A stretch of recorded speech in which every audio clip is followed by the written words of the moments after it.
Good day and welcome to the National Bone Marrow Transplant LINK Caregiver Support Lunch and Learn. Today's conference is being recorded. At this time, I would like to turn the conference over to Ms. Jennifer Gillette. Ma'am, please go ahead. Thank you so much, Katie. Yes, my name is Jennifer Gillette, and I'm the staff social worker at the National Bone Marrow Transplant LINK. I'd like to welcome you to our Lunch and Learn with the LINK today. If you experienced any technical difficulties, I do apologize up front. We are looking into that, but we are so thankful that you are with us. This month's speakers will discuss caregiving and the wellness of the transplant journey. It is our goal that today's program will inspire you and equip you with a new skill or idea as you learn to how to go through this journey. A special thank you to the Leukemia and Lymphoma Society for making this program possible today. We also thank our LINK partners for keeping all these supports available to those who need them the most. Just so everyone is aware of how our outline will go today, we're going to have just a few minutes of introduction. Then we'll be joined by our professional speaker, Michelle Bishop, and she'll speak for around 20 minutes. Then we'll have a caregiver of a patient who had gone through a transplant, Marcella Costin, for about 10 to 15 minutes. And then we're going to open the floor for questions. And then just wrapping up with a few minutes of some closing items at the end. For those who may not be familiar with the LINK, our mission is dedicated to helping individuals and their families from diagnosis through survivorship. We provide resources, support, and education. Some of the resources we provide to help families navigate the transplant journey are our chronic graft versus host telephone series and webinar support, our caregiver webinar series, our peer support mentor program for patients, caregivers, and donors, our second birthdays recognition program, our books, referrals, and an emotional support from a licensed social worker. We provide a variety of other educational and supportive opportunities, such as the call you are on today. Please feel free to reach out to us if you are interested in any of our services. Before we begin today's program, I would like to review a few housekeeping items to maximize the experience of all on the call today. Due to a limited amount of time, the facilitator will need to make sure each question or comment does not go longer than necessary. Please also only ask one question at a time. You can always get back in line if there's time on the call to answer other ones. We also give you a spot on the survey that you have additional questions. You can reach out to us and we can get back to you by email. Please refrain from any judgmental statements toward fellow participants, respecting that everyone handles their experience in their own way. Please know that the information provided in this program is meant to stimulate conversation with your own healthcare provider and is not meant to replace your individualized medical plan. Also, today we will be taking notes and sending those out to you within a week. Now, on to the educational part of our program. Our first speaker today is licensed psychologist Michelle Bishop. Dr. Bishop has specialized in working with cancer patients and family caregivers for over 20 years.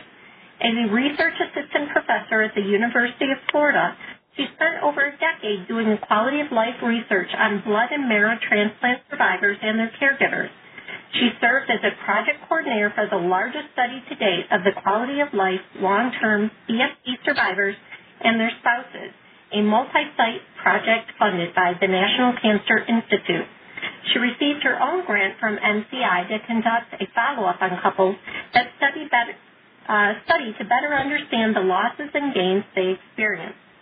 At present, Dr. Bishop has a private practice in Gainesville, Florida, where she provides direct clinical care of cancer patients, survivors, and family caregivers.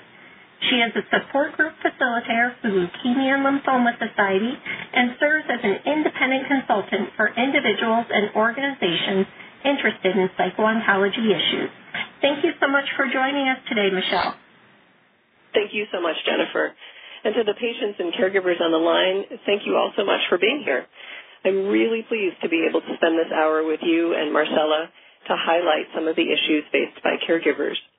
Although BMT caregivers play such a critically important role in helping to make transplant successful, too often their needs, your needs, are not adequately acknowledged or addressed. I really applaud the National BMT-LINK for championing and addressing the needs of family caregivers through their many wonderful resources and programs, and for creating this opportunity for all of us to lunch and learn together. So we don't have a lot of time, and there's so many issues we could cover with caregivers.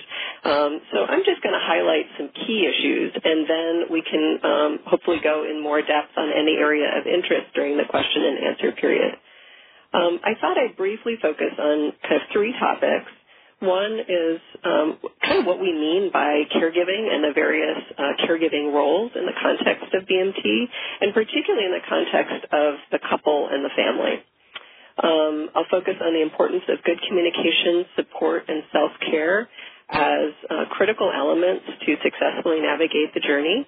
And then lastly, talk just a little bit about navigating changes and losses while building resilience together. The BMT caregiver role is really a very special role because of the intensity of BMT treatment and the longer recovery that is usually associated with it. The caregiver role is really critical to successful outcome. Indeed, many transplant centers will not move forward with transplant if there's no caregiver present. And the transplant centers see caregivers as a critical support person, but often see them as a support person and sometimes fail to recognize that beyond that, they're also a family member.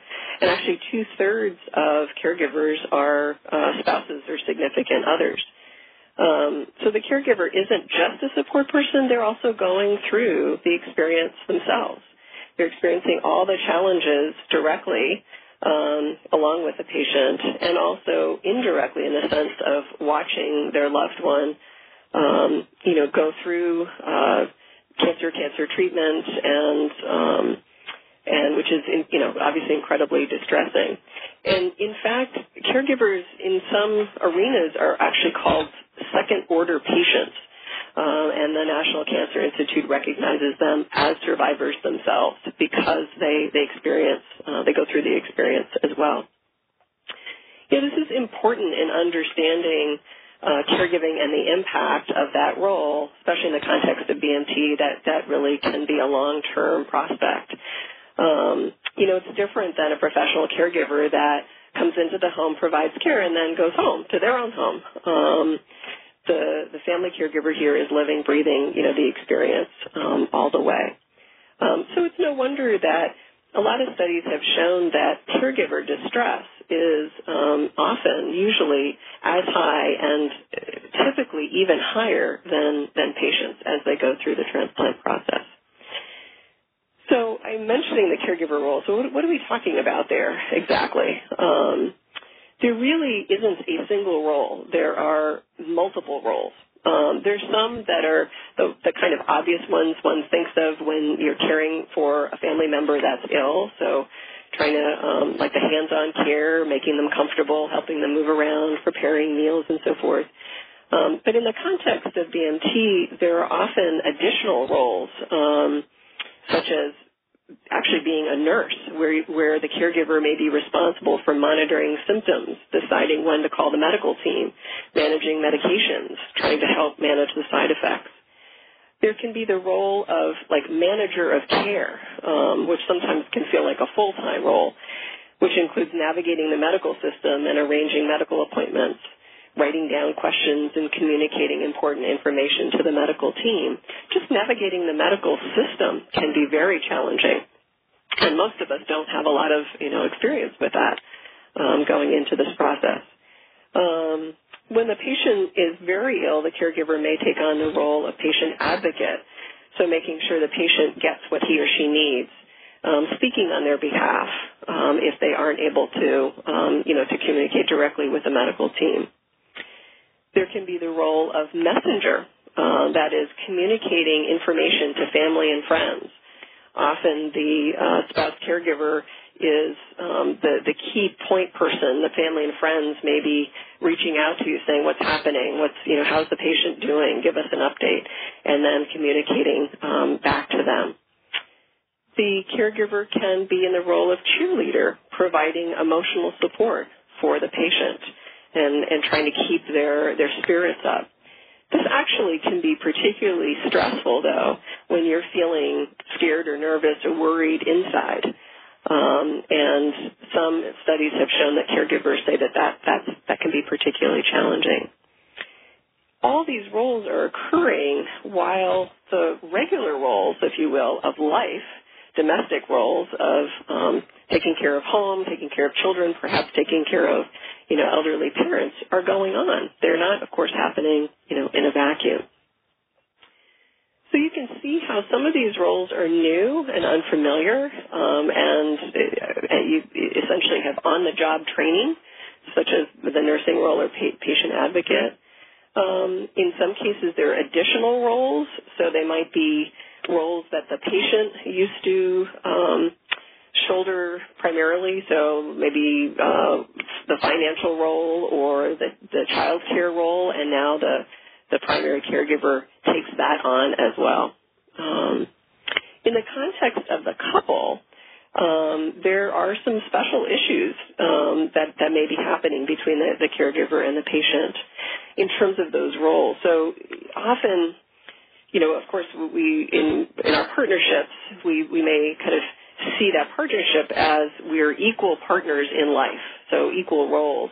But the patient-nurse role, if you will, is an unequal role. So now one person is kind of in charge and maybe making decisions or helping out, and the other person is ill and vulnerable. So there's a dynamic change, a shift there in the relationship.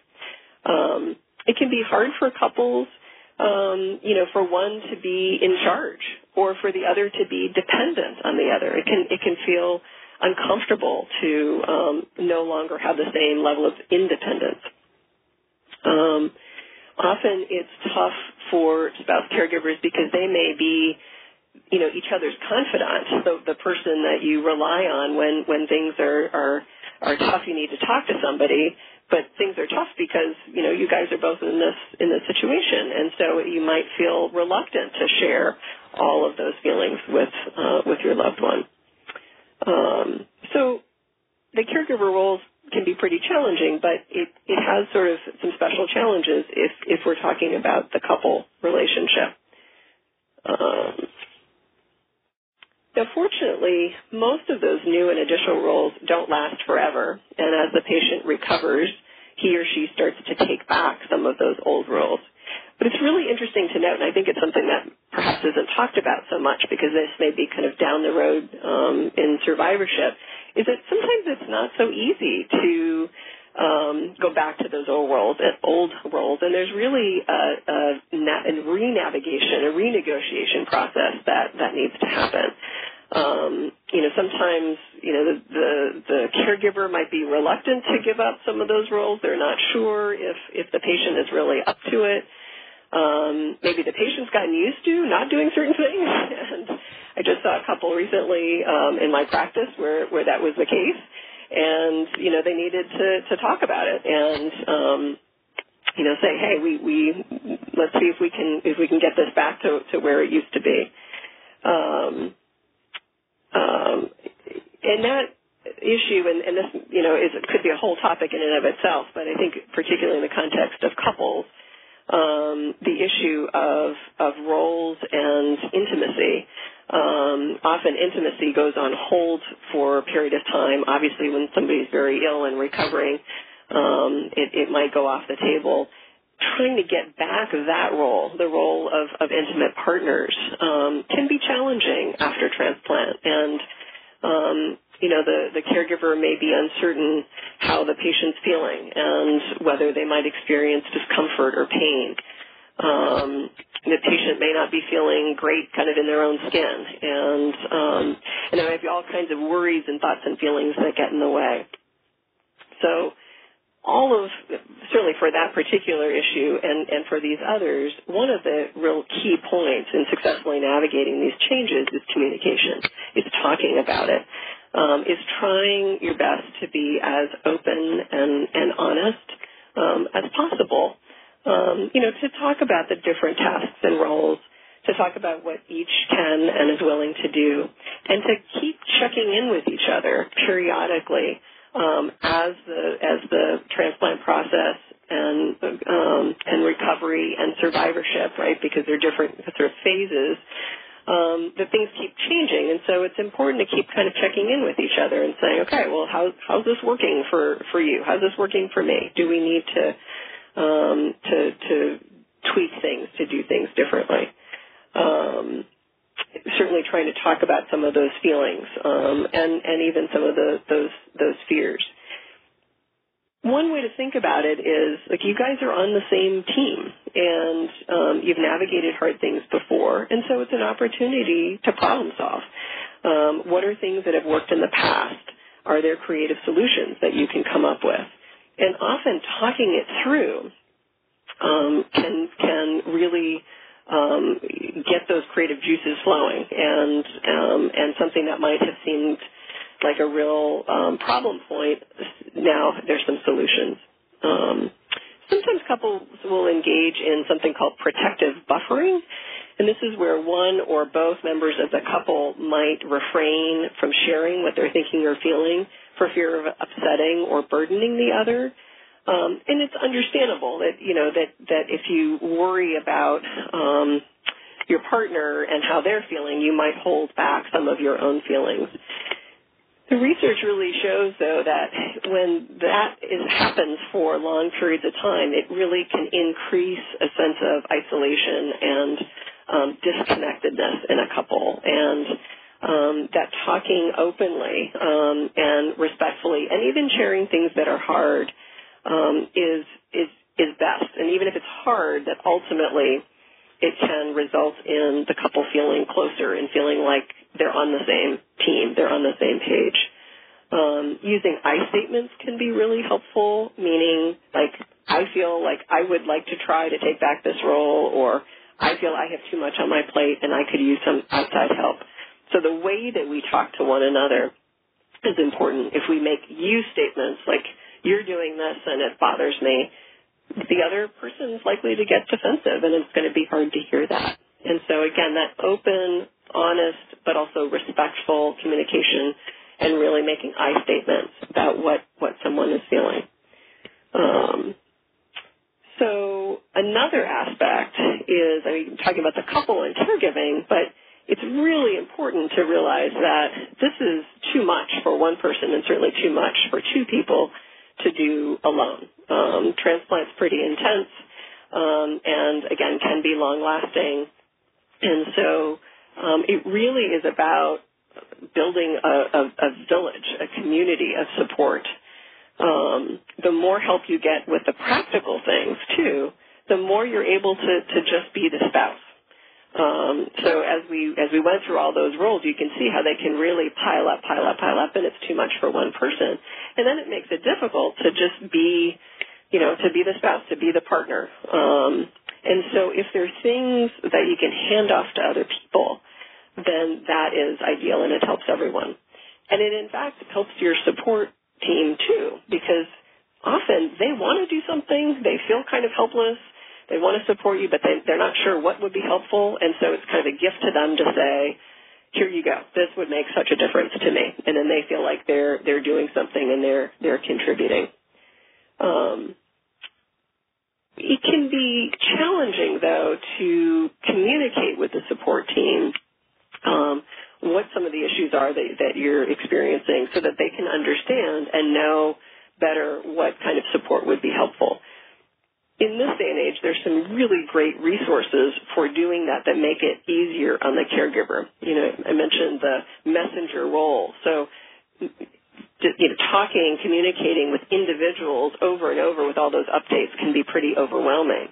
And so using technology, using the Internet, for instance,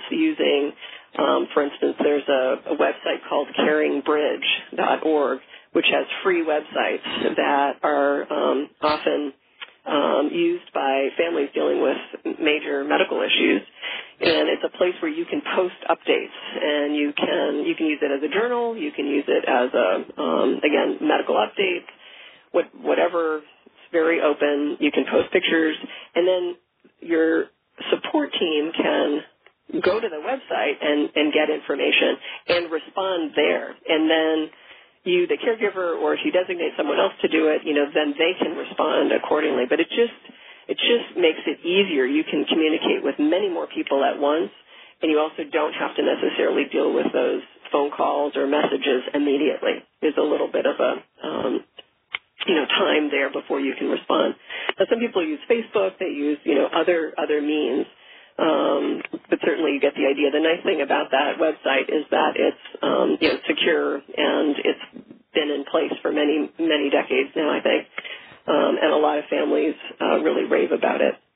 I think it's particularly true when the family goes home from the transplant center. Often, one has to travel to transplant centers, sometimes move there for a period of time, and then come home. And I think, your family and friends may not realize that it's not over then.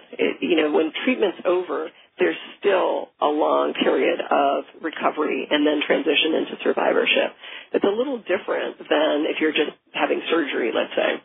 And so it can be very important to communicate to that support team what they can expect, and that this is really just the beginning of another phase, and that this is when you really need the help, because the burden of care completely shifts now onto the caregiver once they go home, when they're away from the transplant center. One of the things that can be really helpful, I think, is to build in care, build in support, so that it's not something, so that it's like set as the default until you say otherwise. So, for instance, if you need help, with meals, with errands, with grocery shopping, with yard work, with child care, with pet care, all these things, again, we want to try to take off as much off your plate as possible, the caregiver, so that you can just be there as the family member to the extent possible.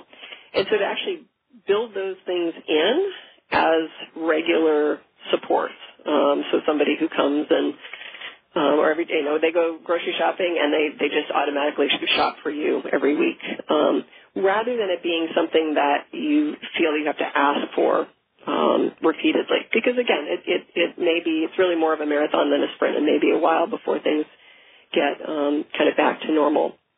And that way people build it into their own schedules until you tell them otherwise. It can be, it can certainly be hard to ask for help. It can be hard to receive help. But again, I think it's really a gift to those who want to help you.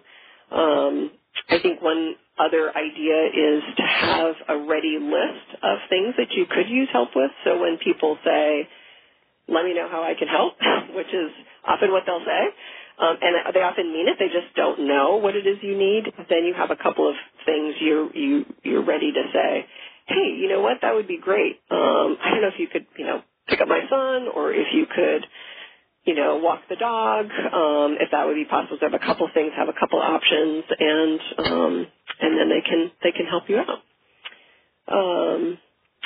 And so getting support. So then also, I think talking to other caregivers and couples who've gone through it, and you're going to hear from Marcella today, there is no substitute for learning from someone who's been through it firsthand. And there's both in terms of information, but also in terms of support, because they get it. You don't have to explain a thing, and they get it. And that's important in all kinds of contexts, but I think particularly in BMT, because so many fewer people, families, have gone through bone marrow transplant, and so it can feel kind of lonely sometimes and kind of isolating. There are also many peer support programs, support groups. Some might be local. Peer support, peer connections. National nbmtLINK has one. BMT InfoNet has one, where again you can talk to somebody by phone who's been through it. If possible, you can also look for caregiver-only resources. It's so helpful. Like, I run the support group, and it's for patients and caregivers. I've also in the past run a support group just for caregivers to give them a space to share freely and not worry about, the patient feeling guilty or feeling bad, that they can really, caregiver can express themselves and talk to other caregivers and problem solve and come up with ideas and get support. Be the Match has a wonderful program called the Caregiver Companion, and they would send you materials on caregiver self-care, and then they link you with a coach that you talk to by phone, and so you get direct support as well as support through the materials and the free program. Another place to think about help is professional help. As you heard, that's what I do now. I'm in private practice. I see it as a way of building in self-care, honestly. It's confidential. It's one-on-one or with couples. It's your time. You don't have to worry about burdening anyone. You can express whatever, you're feeling. And it can help individuals or couples problem solve, grieve, reset.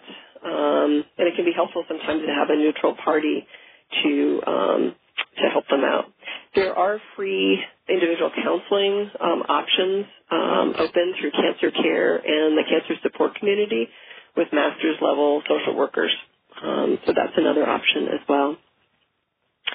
So self-care is really critical, and again, that's an entire topic, and so I won't spend too much time in it except to say if you think about BMT as this marathon, that it just pushing through, like kind of, tucking your head down and pushing through is not going to work in this case because it's very likely that you may crash and burn, and then both the patient and the caregiver are in trouble. So you taking care of yourself as a caregiver is a way that you take care of the patient. It's that important. It's not a secondary thing. You cannot help them if you are ill or you're, exhausted or you're really stressed out and having trouble functioning. And so that can be important, too, to build that in, again, because this is a long-term project. Think about a car. A car, we can't just drive a car without getting gas, without giving it maintenance, without making sure there's oil in the engine. If we just run it without putting oil, the engine will seize and it's going to stop. And so building that in actually as part of your caregiving role is building in self-care. And the patient can support the caregiver by encouraging and even insisting that the caregiver take care of themselves. They can as a couple, build in time for each of them to have time alone, to exercise, to take a break. Think about physical, emotional, social, spiritual self-care, and build it in just like building in that social support so it's there and it keeps the engine running smoothly. You don't want to wait till that car engine seizes. I think about, too, self-care for the couple.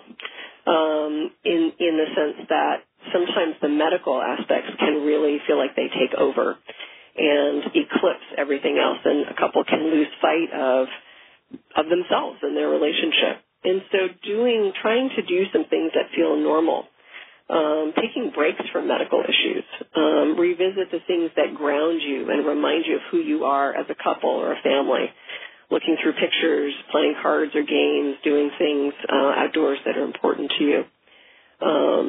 These are ways that you can cope and navigate some of these changes.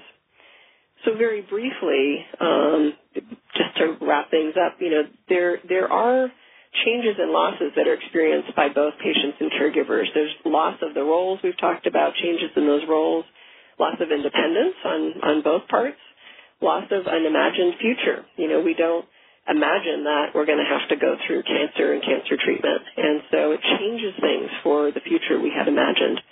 It might change the way that we're able to do things. We might not be able to do things the way that we had before. And it's okay to feel sad sometimes. And again, there's an opportunity for the couple to share, talking about those losses and acknowledge the change. Accepting and grieving those losses is necessary before we can move forward.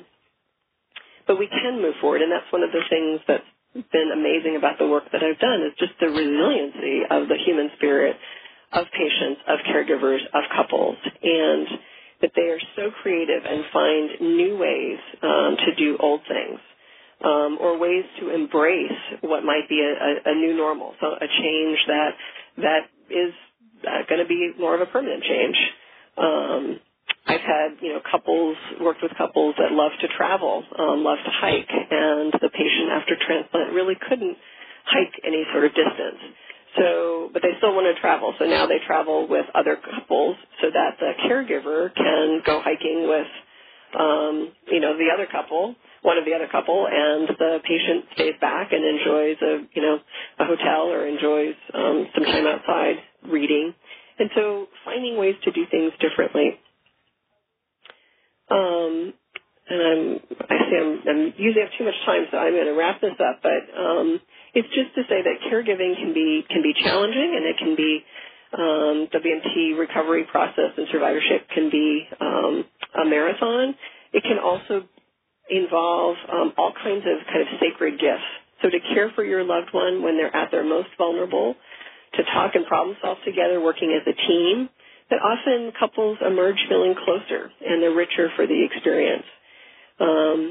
Many talk about gifts they find along the way, perhaps people they wouldn't have met otherwise, inner strength they didn't know they had, increased love and closeness with family or with faith. So it's important to acknowledge those losses, but not to focus exclusively on them, because there are lots of bright spots along the way. And I will stop there. Thank you. Thank you so much, Michelle. That was fabulous. You are an amazing resource for the LINK. I would now like to introduce our next speaker, Marcella Costin. Marcella Costin is a teacher turned world-traveling entrepreneur with one simple dream: to bring beauty and joy to those around her. Her husband, John, underwent a transplant back in 2014, and she stood by his side through every step of the journey. Marcella has certainly been an inspiration for those of us at the LINK, and has been someone we have really been just appreciate having her share her story. So now, Marcella, thank you so much for joining us.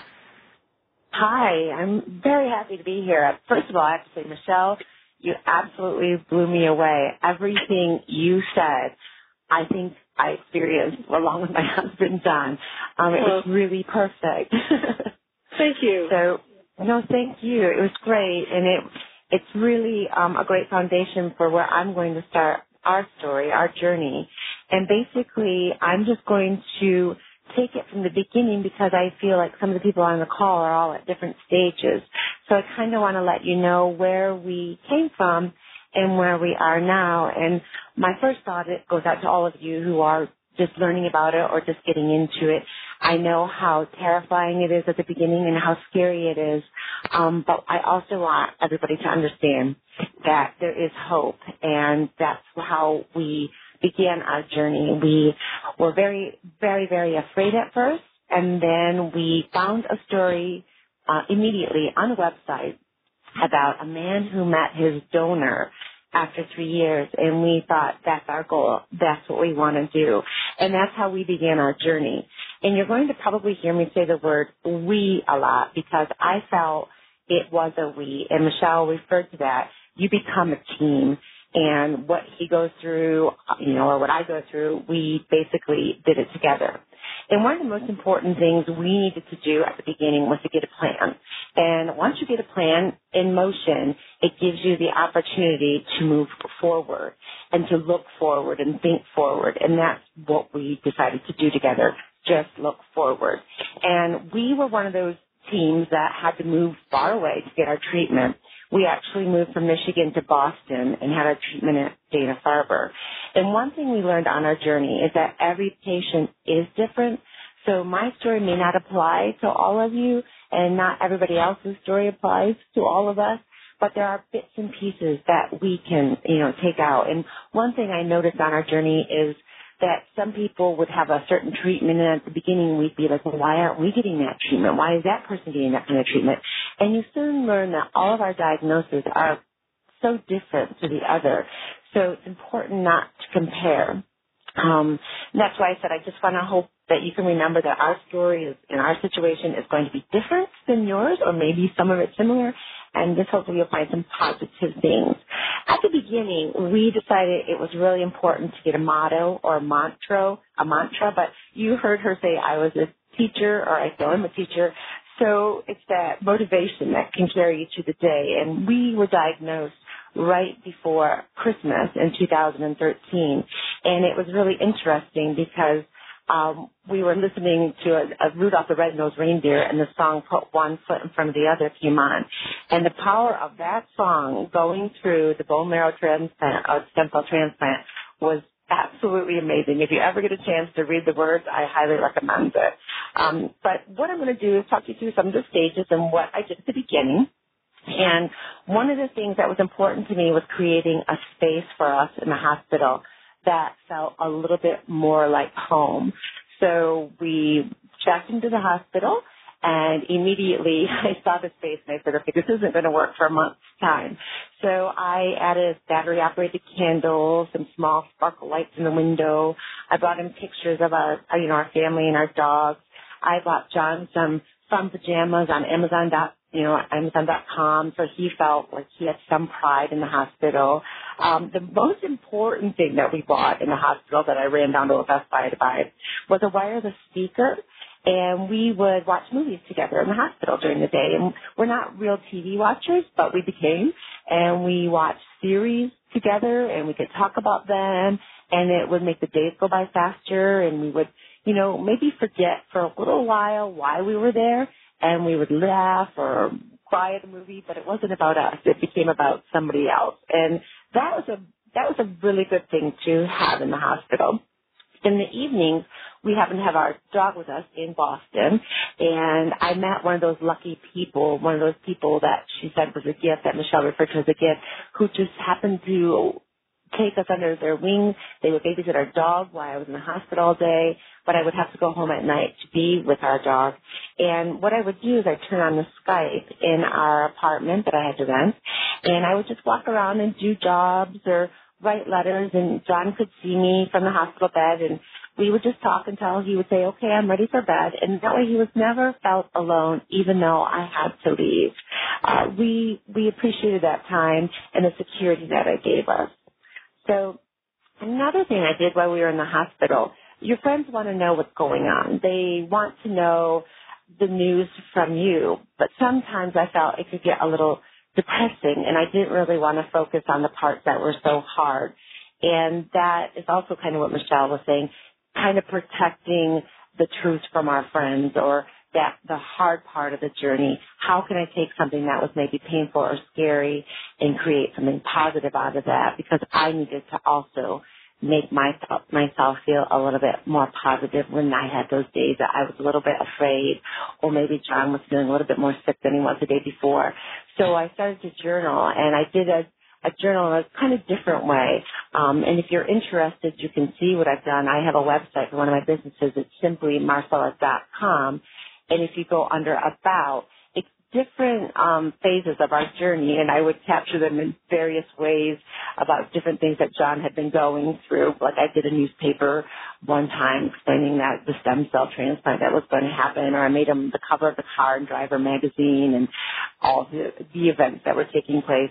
But that was really probably more for me than anybody, just to share our story, try to keep some creativity. It would make John smile, and it was also a good way to communicate with our friends. There's that time that I want to bring up that I didn't understand, I wasn't ready for, and that's the time after the induction and the consolidation. So the first time that we left the hospital to go home, I was so excited that John was coming home. As counts were up, and I think a lot of you are going to understand how that goes. And I was excited to show him the apartment that we were in, because I thought it was a nice space for him to heal. And we had our dog with us, and I couldn't wait to have that reunion. I was shocked. My husband walked in the apartment, and the dog and my husband just kind of stared at each other, and I didn't know what to do. I expected this joyous reunion, but what I didn't understand is both of them had been scared, and I didn't know until the day later that my husband told me that. My husband sat down immediately on the couch because he was tired, and within a half hour, the dog had jumped up on the couch, laid her head on the top of his hairless head, and they probably sat like that quietly for an hour. Very emotional. I would probably walk in the bedroom and cry. I don't remember back then. But that moment I'll never forget, and my husband let me know the next day how terrified he was to come home. He had been in the hospital for 30 days, and there was always somebody there to take care of him. There was always a nurse if he had a fever. There was just somebody there that knew what to do. And now he was on his own. And, of course, he had me, but that fear, I didn't understand it, and I didn't know that it happened. And when I talked to the nurses about it, they let me know that it was very, very common in between those stages. So that could happen. But anyway, we got through all that, and I just tried to be patient with things I couldn't understand because I was afraid, but it was a different fear to what his was. And I probably should bring this up, but Michelle made me think of it. Like if you ever have a weak moment. During these times, I was walking the dog one afternoon, and I was talking to a friend from home, and my dog had pooped, and I forgot to bring poop bags, and I just started crying, saying, my dog, Minnie, just pooped, and I don't have poop bags. And she let me know. She said, that's when she knew I was probably at my most weak moment. But it will happen, I think. Sometimes you just get a little tired. But I was outside of the house. I felt I couldn't show John how sad I was or how afraid I was. But I had a friend that I could reach out to let her know how I felt. But there are some things that we did, and it proved to be actually kind of fun getting through the process, believe it or not. I, being the teacher that I am, I created ideas to help us get through the day, help us get through the week of healing. And every day we had something different to look forward to. And he didn't always feel the best to do it, but he was a great sport, and he would do it with me anyway. For example, we did Monday was creative writing day, and whether we wrote a poem or a letter to somebody or dirty word poems, just something silly to take our mind off things. That was fun. On Tuesday, I think that was John's, that was Taco Tuesday, and you had to do your nutrient diet, and you know how all the food is cooked, and you learn how to do that quickly. Wednesday was game day.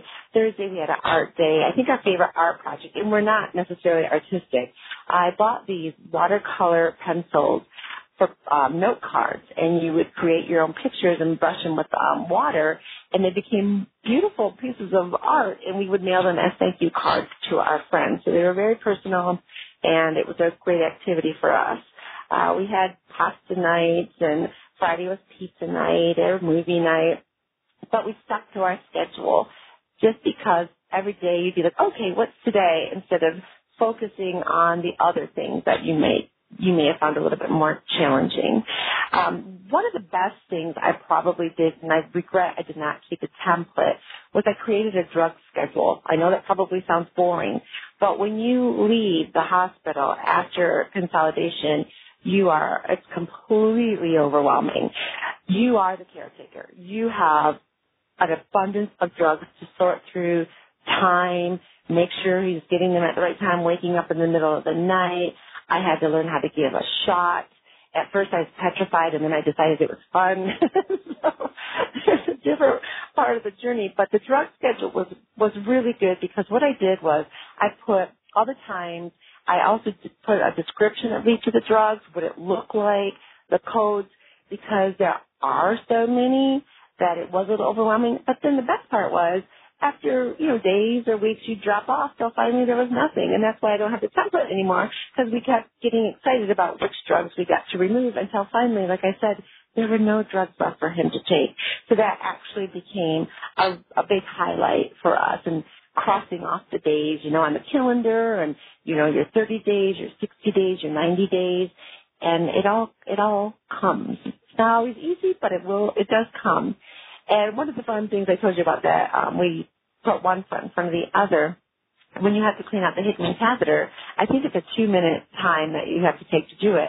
Well, that song, we'd sing it. I'd have the printed out words in front of us, and we'd sing it every time we do it and smile and get through cleaning out the catheter. We did follow all the rules. To me, if I had any advice to give to anybody, is just follow the rules. If they want you to wear gloves, wear gloves. If they want you to do the nutrient diet, make sure you're doing that. If they want you to wear the mask, wear the mask. It's a very small thing to do for such a big reward. And so we were very, very strict about following the rules. We did as many things as we could together. We took a lot of walks. We were outside as much as we could. We would cook together. I told you we would watch movies together. We'd set small goals. and we would make plans for the future. We made sure that we continued to make plans for the future. I will be honest with you, I gained weight.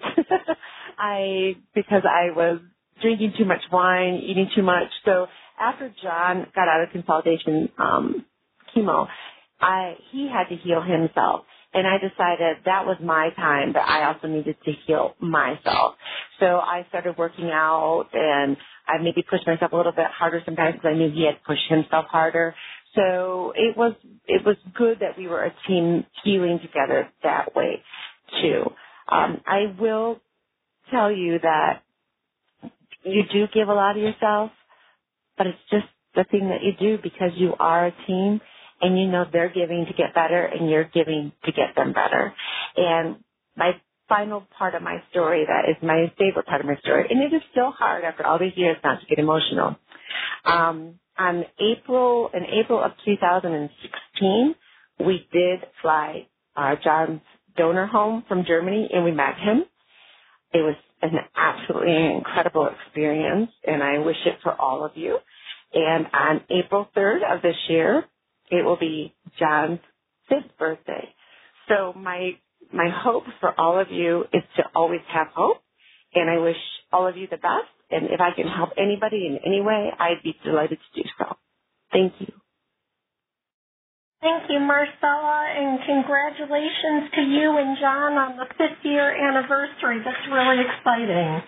At this time, we are going to open up the call to questions. And so, Katie, if you could please direct for everyone to know how to do that. Thank you, ma'am. If you'd like to ask a question, please signal by pressing *1 on your telephone keypad. If you're using a speakerphone, please make sure your mute function is turned off to allow your signal to reach our equipment. Once again, that is *1 to ask a question. We'll pause for just a moment to allow everyone the opportunity to signal for questions. Again, as a reminder, please press *1 at this time if you would like to ask a question. Ma'am, I am currently showing no questions in the queue. Okay, well, what we can do is if no one has any questions at this time, you're always welcome to email them to us if you do end up having one later. But I would like to thank everyone that has joined us today, especially our wonderful speakers and the Leukemia and Lymphoma Society for sponsoring this today.